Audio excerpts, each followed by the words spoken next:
Nalazimo se danas u prednjoj specijalističkoj ginekološkoj akušerskoj ordinaciji Biljana Živaljević, gde danas razgovaramo sa primarijom doktorom Biljom Živaljević. Dobar dan. Dobar dan, Bože. Hteo bih da vas pitam nešto o mastitisu. Šta je to mastitis?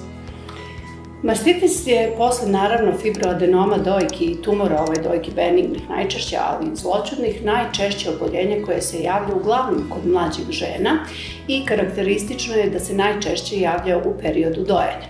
Mastitis je zapaljensko oboljenje dojke koje je najčešće izazvano jednom bakterijom koja se nalazi inače na koži, a zove se Staphylococcus aureus, ali da bi takva jedna bakterija mogla da izazove promenu koja se zove mastitis, mora da postoje neke male mikropovrede na areoli, odnosno na bradavici, koje su kao ragade, odnosno kao male pukotine, koje se najčešće javljaju odmah nakon porođaja i na početku dojenja. Naravno, potrebni su i drugi uslovi da se ispune, a to je pre svega da pacijentkinja ima dovoljno mleka, da postoji zastoj mleka u dojkama posle podoja, tako da je jako bitno da pacijentkinja, odnosno porodilja, da ih ne zovemo pacijentkinje jer to zapravo i nisu, da porodilja pravovremeno može da prepozna znake mastitisa i na vreme da deluje. A kako baš ste rekli znake mastitisa? Kako ona da prepozna?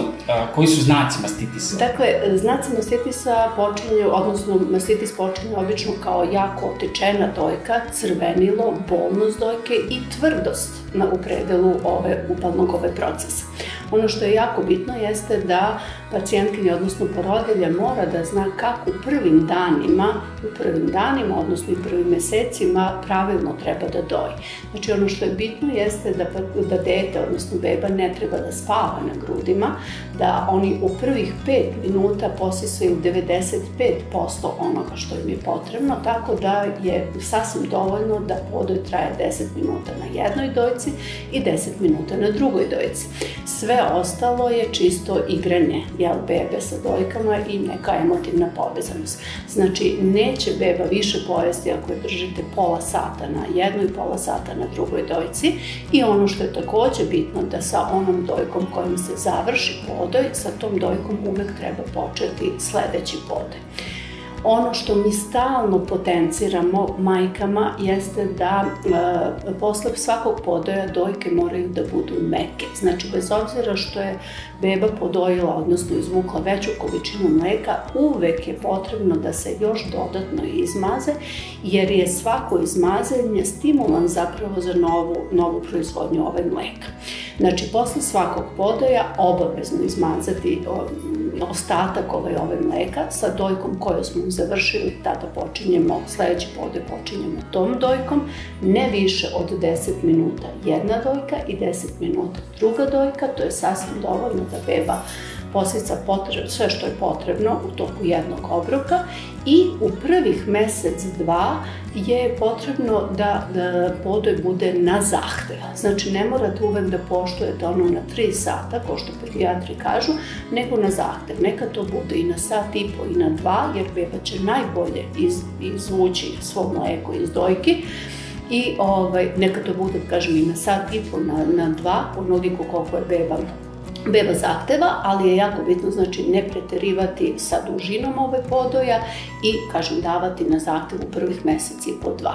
Najčešće se mastitis javlja u prvih 6 nedelja od porođaja i zato je zapravo to i najkritičniji period za nastanak mastitisa. Znači, tu pacijentkinja treba da postoji svaka tvrdina u dojci, otečena dojka, crvena dojka, temperatura, naravno, mora da bude prvi i osnovni pokazatelj da nešto nije u redu. A kada treba kod vas da se javi? Kod nas treba da se, da vam kažem... Već sa prvim simptomima ili? Već sa prvim simptomima treba da se konsultujemo ukoliko je potrebno ili da dođe na izmazanje, da je naučimo kako da je izmuzili. Tu su patronažne sestre koje zaista taj posao odlično rade, pa pri svakom dolasku patronažne sestre svakako porodilja treba da pita šta dalje i kako. Međutim, kada temperatura pređe 38,5, onda već nije preporučeno dojenje i moramo da skidamo temperaturu. U najvećem broju slučajeva hladne obloge da bi se smirilo upalni proces, masaža, pravovremena masaža je sasvim dovoljna da se uspostavi prava laktacija. Međutim, u nekim slučajevima zaista te dojke izgledaju jako bolno, otečeno, tvrdo i onda je vrlo bitno da počnemo sa antibiotskom terapijom. Znači, par stvari koje moramo da znamo jeste dojenje može da bude do temperature 38,5, posle toga moramo da skidamo temperaturu, moramo da se izmazamo. Ako su dojke jako tvrde, otečene, crvene, obavezno je uključivanje antibiotika, najčešće penicilina ili cefalosporina. Naravno, ako postoji alergija, onda eritromicin i sa tim svim antibioticama žena može da doji svoju bebu i najbitnije je pokazati majci pravo dojenje.